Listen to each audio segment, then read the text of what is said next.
Ika muna bago tayo magpatuloy, tiyakin nyo muna nakasubscribe ka sa YouTube channel na at marami kayo matutungayan na kapanibik na adventure namin at sobrang mga scary na video dito mo lang makikita sa YouTube channel ko.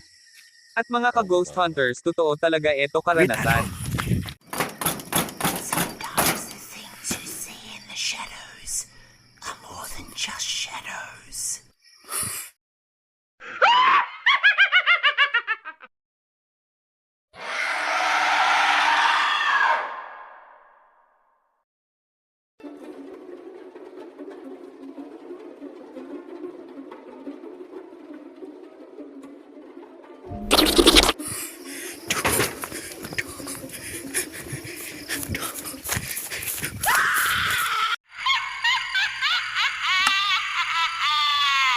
Ika muna bago tayo magpatuloy, tiyakin nyo muna nakasubscribe ka sa YouTube channel na at marami kayo matutungayan na kapanibik na adventure namin at sobrang mga scary na video dito mo lang makikita sa YouTube channel ko. At mga ka-ghost hunters, totoo talaga eto karanasan.